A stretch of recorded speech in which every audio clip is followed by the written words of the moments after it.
Hello. അപ്പോൾ ഇത് ഞാനും മോളും കൂടെ ആവി പിടിക്കുകയാണ്. കാരണം സ്പോർട്സ് ഡേ എല്ലാം കഴിഞ്ഞപ്പോഴത്തേക്ക് മോൾക്ക് വയ്യാണ്ട് വല്ലാണ്ടായി. അപ്പോൾ നമ്മൾ പിറ്റേന്ന്, അതായത് ഫാൻസി ഡ്രസ്സിങ് മത്സരം ഉച്ചയ്ക്കാണ്. അന്ന് രാവിലെ മോളെ ആശുപത്രിയിൽ കൊണ്ടുപോയി കാണിച്ചിട്ടൊക്കെയാണ് നമ്മൾ ഫാൻസി ഡ്രസ്സിന് പോയത്. വേറൊന്നുമല്ല, മൂക്കടപ്പ് ഭയങ്കരമായിട്ടുണ്ട്. അപ്പോൾ ഈ ഫാൻസി ഡ്രസ്സിന് ഡയലോഗും കാര്യങ്ങളും ഇല്ല, പക്ഷേ ക്യൂന് കാര്യങ്ങളൊക്കെ വരുമ്പം ഡയലോഗും കാര്യങ്ങളൊക്കെ ഉണ്ട്.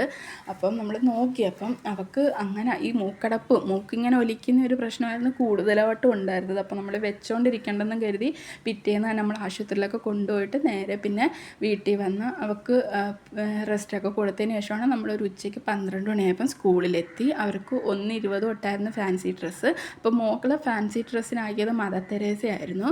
പിന്നെ ഞാൻ അധികം വീഡിയോ ഒന്നും എടുത്തിട്ടില്ല. ഇതവരെ ഒരുക്കാനുള്ള ഗ്രീൻ റൂമാണ്. ഇവിടെ വെച്ചാണ് കുഞ്ഞുങ്ങളെ ഒരുക്കുന്നത്.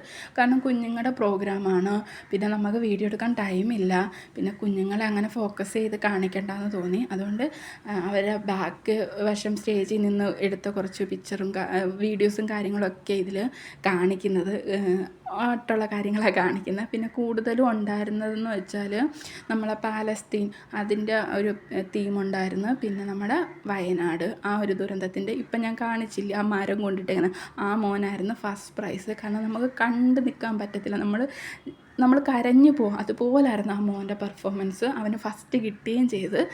കൂടുതൽ പേരും അങ്ങനെയുള്ള തീമാണ് എടുത്ത്. പിന്നെ കണ്ടില്ല, പാരൻസ് ഉണ്ടാക്കിക്കൊണ്ട് വന്ന പശുവും കാര്യങ്ങളൊക്കെ ഇങ്ങനെ ചെയ്യാൻ വേണ്ടിയിട്ട്. ഇത് മോളല്ല, ഇത് വേറൊരു മദർ തെരേസയായിട്ട് 2 പേരുണ്ടായിരുന്നു. അതിൽ ഒരാൾ എൻ്റെ മോളായിരുന്നു. അങ്ങനെ പിന്നെ പോലീസ്, വണ്ട്, ചാർലി ചാപ്ലിൻ, അങ്ങനെയുള്ള കുറേ കഥാപാത്രങ്ങളുണ്ടായിരുന്നു. എങ്കിലും മെജോറിറ്റി ഈ 2 നമ്മുടെ ഈ പ്രശ്നങ്ങളുണ്ടല്ലോ ഇതെടുത്തിട്ടാണ് കുഞ്ഞുങ്ങൾ കൂടുതലും കാര്യങ്ങൾ അവതരിപ്പിച്ചത്. നല്ല രസമായിരുന്നു. ഓരോ കുഞ്ഞുങ്ങളും അവരെ കൊണ്ട് പറ്റുന്ന രീതി മികച്ചതായിട്ടാണ് ചെയ്തത്. അങ്ങനെ ആ ദിവസം കഴിഞ്ഞ് ഞങ്ങൾ വീട്ടിലേക്കൊക്കെ തിരിച്ചു വന്നു. മോൾക്ക് പനിയൊക്കെ ഒരുവിധം കുറഞ്ഞു. പിന്നെ അതാണ്ട് ഇത് ജാൻസി റാണിയ മോൾ ക്യൂനുണ്ട്. അപ്പോൾ ജാൻസി റാണിയ മോളെ ഞാൻ ആക്കുന്നത്. അപ്പോൾ അതിന് വേണ്ടുന്ന കോസ്റ്റ്യൂം നമ്മൾ വെളിയിൽ നിന്നൊന്നും എടുത്തിട്ടില്ല. എല്ലാം നമ്മളെ വീട്ടിലുള്ള കാര്യങ്ങൾ അമ്മയുടെ സാരി വെച്ചിട്ട് ബ്ലൗസും സാരിയും എല്ലാം ആക്കി ജാൻസി റാണിക്ക് ഉടുത്തു കൊടുത്താൽ മതി. നമ്മൾ വീട്ടിൽ നിന്ന് തന്നെ ഒരുക്കിക്കൊണ്ട് പോകുന്നത്. അന്ന് നമുക്ക് അവിടെ പോയി ഒരുക്കാനുള്ള ടൈമില്ല. കാരണം 9:40 അവർക്ക് മലയാളം ആക്ഷൻ സോങ് ഉണ്ട്. അത് കഴിഞ്ഞ ഉടനെ 11 മണിയാകുമ്പം ട്യൂനും കയറ്റണം. അപ്പോൾ പിന്നെ നമ്മൾ ഇവിടുന്ന് ഒരുക്കിക്കൊണ്ട് പോവുക ചെയ്തത്. അവിടെ ചെന്നിട്ട് ഓർണമെൻറ്റ്സും കാര്യങ്ങളെല്ലാം അവിടെ ചെന്നിട്ട് സെറ്റ് ചെയ്യാമെന്ന് വിചാരിച്ച് സാരി മാത്രം വീട്ടിൽ നിന്ന് ഉടുത്തുകൊണ്ട് പോകാമെന്ന് കരുതി. പിന്നെ മോക്കന്ന് ഫോക്ക് ഡാൻസ് ഉണ്ടായിരുന്നു, മലയാളം സ്റ്റോറി ഉണ്ടായിരുന്നു. അപ്പം ഫോക്ക് ഡാൻസിന് നമ്മൾ അതുപോലെ തന്നെ വെളിയിൽ നിന്നൊന്നും എടുത്തില്ല. അമ്മയുടെ ഒരു സെറ്റ് സാരി കീറി തലയിലിടേണ്ട തുണിയും മുണ്ടും ആക്കിയിട്ട് ആ ഉടുപ്പിന് പട്ടുപാവാടയുടെ ഉടുപ്പാണ് എടുത്തത്. ആ ഉടുപ്പിന് ചേരുന്ന രീതിയിൽ നമ്മൾ പെയിൻ്റ് അടിച്ചു കൊടുത്തു. പിന്നെ ഉള്ളി ഇടുന്ന ഒരു കൊട്ട ഉണ്ടായിരുന്നു, അത് കഴുകി പെയിൻ്റ് അടിച്ചിട്ട് നമ്മൾ കുഞ്ഞു പാത്തുമ്മയ്ക്ക് തലയിൽ വെക്കാനുള്ള ഒരു കൊട്ട പോലെ ആക്കുകയും ചെയ്തു. എല്ലാം വീട്ടിലുള്ള കാര്യം വെച്ച് തന്നെ മാക്സിമം ചെയ്തു ഞങ്ങൾ. പിന്നെ മേക്കപ്പ് സെറ്റ് ഒരെണ്ണം നമുക്ക് വേണമെന്ന് അത് മേടിച്ചിട്ടുണ്ടായിരുന്നു. പിന്നെ വള, മാല എല്ലാം നമ്മുടെ കയ്യിൽ ഇരുന്ന സാധനങ്ങളാണ്. ആ വെള്ള മാല മാത്രമാണ് അമ്മ അവൾക്ക് വേണ്ടി കുഞ്ഞുപാത്തുമ്മയ്ക്ക് വേണ്ടി ഇടാമെന്ന് പറഞ്ഞിട്ട് അമ്മ അന്നേ മേടിച്ചതാണ്. 1.5 മാസമായി അത് മേടിച്ച് വെച്ചിട്ട് തന്നെ.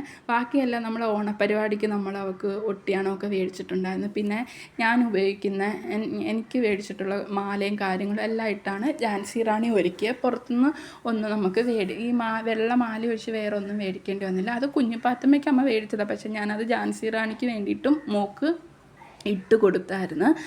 അത് ഒരു രസമായിരിക്കുമല്ലോ കാണാനായിട്ട്. അങ്ങനെ അതും മോക്ക് ഇട്ട് കൊടുത്തിട്ടുണ്ടായിരുന്നു. പിന്നെ ഇതുപോലെ ബോക്സിലാക്കി വെച്ച്, കാരണം നമുക്ക് പ്രോഗ്രാം കഴിഞ്ഞാൽ ഉടനെ അടുത്ത പ്രോഗ്രാം അങ്ങനെയാണ്. അപ്പോൾ പിന്നെ ഇങ്ങനെ ബോക്സിലാക്കി വെച്ച് അത് പൊട്ടാതെയൊക്കെ ഇരിക്കും, നമുക്ക് ഇനിയും ഉപയോഗിക്കേണ്ടതല്ലേ. അങ്ങനെ രാത്രി തന്നെ എല്ലാം ബോക്സിലൊക്കെ ആക്കി വെച്ചു. പിന്നീട് ജാൻസി റാണിക്ക് ഫസ്റ്റ് പ്രൈസ് ഉണ്ടായിരുന്നു. ആ ഫസ്റ്റ് പ്രൈസ് അല്ല, നമുക്ക് കിട്ടിയ കയ്യടി അത്രത്തോളമായിരുന്നു. അത് നമ്മളെ കണ്ണ് നിറയുന്ന രീതിയിലായിരുന്നു. ഒരുപാട് സന്തോഷമായി. മോൾ ആദ്യമായിട്ടാണ് സ്റ്റേജിൽ കയറുന്നത്, ഇങ്ങനെ പരിപാടിയിൽ പങ്കെടുക്കുന്നത്. അപ്പം അത് നമുക്ക് മധുരം കൂടുമല്ലോ. പിന്നെ നമ്മളെ മക്കളുടെ ആകുമ്പോൾ ഒത്തിരി കൂടെ ഒരു മധുരം കൂടും. പിന്നെ നമ്മൾ കുഞ്ഞു പാത്തുമ്മയ്ക്ക് മൈലാഞ്ചിയൊക്കെ ഇട്ട് കൊടുത്തു. രാത്രിയിൽ തന്നെ ഇച്ചിരി കളർ വരാൻ പാടായിരുന്നു. പിന്നെ നാരങ്ങ നീരൊക്കെ ഒഴിച്ചിട്ട് ഉള്ള കളർ മതിയെന്ന് പറഞ്ഞ് ഞാൻ കഴുകി കളഞ്ഞു. പക്ഷേ രാവിലെ ആയപ്പോഴത്തേക്ക് നല്ല കളറുണ്ടായിരുന്നു. പിന്നെ എന്താണോ ഞങ്ങൾ പഠിപ്പിച്ചു കൊടുത്ത മോൾ അതുപോലെ ചെയ്തു. ഒരിക്കലും ഫസ്റ്റ് കിട്ടണമെന്നല്ല, മോൾക്ക് സ്റ്റേജ് ഫിയർ ഉണ്ടോ, അവൾ പറയുന്ന കാര്യങ്ങൾ നല്ലോണം എൻജോയ് ചെയ്ത് ചെയ്യുന്നുണ്ടോ, അതായിരുന്നു ഞങ്ങൾക്ക് ഉള്ള ഒരു അതറിഞ്ഞാൽ മതിയായിരുന്നു ഞങ്ങൾക്ക്. അതിൻ്റെ കൂടെ അവളൊരു ഫസ്റ്റ് പ്രൈസ് സർപ്രൈസ് മേടിച്ചെന്ന് പറഞ്ഞപ്പോൾ അത് ഒരുപാട് സന്തോഷം. പിന്നെ ഞങ്ങളെല്ലാം കഴിഞ്ഞതിന് ശേഷമാണ് ഞങ്ങൾ ഈ ഫോട്ടോ കണ്ടപ്പോൾ ഞങ്ങൾക്ക് മനസ്സിലായി ഇവള് 3 ഗെറ്റപ്പ് മോള് ചെയ്തിട്ടുണ്ടായിരുന്നു. ഹിന്ദു, ക്രിസ്ത്യൻ, മുസ്ലിം എന്ന് വെച്ചാൽ മദർ തെരേസ, കുഞ്ഞു പാത്തുമ്മ, ഝാൻസി റാണി. ആ ഫോട്ടോ മാത്രമേ നമുക്കിപ്പം വീഡിയോ നമ്മൾ കുഞ്ഞിൻ്റെ എടുത്തിട്ടുണ്ട്, പക്ഷേ ഇതിനകത്തോട്ട് അപ്ലോഡ് ചെയ്യുന്നില്ല. നമ്മൾ ഫോട്ടോ മാത്രമാണ് ഇപ്പം ചെയ്തേക്കുന്നത്. പിന്നെ എന്താണ്, നമ്മളെ കുഞ്ഞു പാത്തുമ്മയ്ക്കൊരു തേർഡ് കിട്ടുന്നൊരു ഓപ്ഷൻ ഉണ്ടായിരുന്നു, പക്ഷേ നമുക്ക് കോസ്റ്റ്യൂമിലാണ് പോയെന്ന് മിസ്സ് പറഞ്ഞിരുന്നു. അത് കുഴപ്പമില്ല, കാരണം നമ്മളൊന്നും പ്രതീക്ഷിക്കാതെ ചെന്നിട്ട് നമുക്ക് ഒരൈറ്റത്തിനെങ്കിലും ഒരു ഫസ്റ്റ് പ്രൈസ് കിട്ടിയല്ലോ. പിന്നെ നമുക്ക് story telling, Malayalam action song ഇതിൻ്റെ ഒന്നും റിസൾട്ട് കിട്ടിയിട്ടില്ല. ഇന്ന് കിട്ടുമെന്ന് പ്രതീക്ഷിക്കുന്നു. എന്തായാലും റിസൾട്ട് നോക്കാമെന്ന് കരുതി. സമ്മാനം കിട്ടിയില്ലെങ്കിലും കിട്ടിയാലും ഒക്കെ നമുക്ക് സന്തോഷമാണ്. കാരണം അവളെ എന്താണോ നമ്മൾ പഠിപ്പിച്ച് കൊടുത്തത് അവളത് അതിനെ വീട്ടിൽ ചെയ്യുന്നതിലും മികച്ചതായിട്ട് അവളത് സ്റ്റേജിൽ ചെയ്തു. ഒരു കാര്യം മനസ്സിലായി, ആൾ സ്ട്രോങ് ആണ്, ആൾ പതറൂല, ആളെ എന്താണോ പഠിപ്പിച്ചത് അത് ഏറ്റവും നല്ല രീതിയിൽ ആൾ ചെയ്യുമെന്ന് മനസ്സിലായി. പിന്നെ ഇത് ഇന്ന് രാവിലെ, നമ്മളെ തിങ്കളാഴ്ച രാവിലെ ഉള്ള വീഡിയോസാണ് ഇപ്പോൾ ഈ കാണിക്കുന്നത്. ഇന്ന് രാവിലെ മോക്ക് കൊണ്ടുപോകാൻ മീൻ കറി ഉണ്ടായിരുന്നു, തോരൻ വെച്ചിട്ടുണ്ടായിരുന്നു, ഒരു മുട്ട വറുത്തിട്ടുണ്ടായിരുന്നു, പിന്നെ കാപ്പിക്ക് പുട്ടും പയറും. ഇത്രയായിരുന്നു ഉണ്ടാക്കിയത്. പ്രോഗ്രാമിൻ്റെ പിന്നെ ഒന്നും എടുക്കാൻ പറ്റിയില്ല. വീഡിയോസ് ഒന്നും നമ്മുടെ കയ്യിലില്ല. കുഞ്ഞിൻ്റെ വീഡിയോ അല്ലാതെ വേറൊന്നും നമ്മൾ എടുക്കാൻ ടൈം കിട്ടിയില്ല. പിന്നെ ഞാൻ അതൊക്കെ ചെയ്തപ്പോഴത്തേക്ക് വീഡിയോയും കൂടെ എടുത്തപ്പോൾ ഞാൻ ഇച്ചിരി ലേറ്റ് ആയിരുന്നു ഇന്ന്. അപ്പോഴത്തേക്ക് മോള് അവൾക്ക് ഇടേണ്ട ഡ്രസ്സും ടവലും എല്ലാം കൊണ്ടുവച്ച് അതെല്ലാം അവളെ ബാഗിലും അതാത് സ്ഥലങ്ങളിലെടുത്ത് കിറ്റൊക്കെ ഞാൻ റെഡിയാക്കി വെച്ചു. അപ്പം ഇത്രയേ ഉണ്ടായിരുന്നുള്ളൂ നമ്മളെ ഈ 3-4 ദിവസത്തെ വിശേഷങ്ങൾ. അപ്പോൾ നമ്മളെ ഇഷ്ടപ്പെട്ടിട്ടുണ്ടെങ്കിൽ, നമ്മളെ വീഡിയോസ് ഇഷ്ടപ്പെട്ടെങ്കിൽ എല്ലാവരും ഒന്ന് സബ്സ്ക്രൈബ് ചെയ്ത് സപ്പോർട്ട് ചെയ്യണം. മുന്നോട്ട് നിങ്ങളുടെയൊക്കെ പ്രതീക്ഷകൾ, സപ്പോർട്ട് പ്രതീക്ഷിക്കുന്നു.